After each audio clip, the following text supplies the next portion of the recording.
Hello friends, so in this video we are going to learn how to use Visual Studio Code in Windows 11. So let's start it.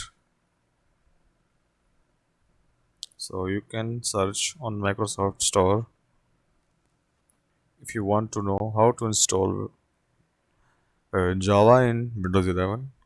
So I will make video on that also. So let's search Visual Studio Visual Studio Code. You can click on install.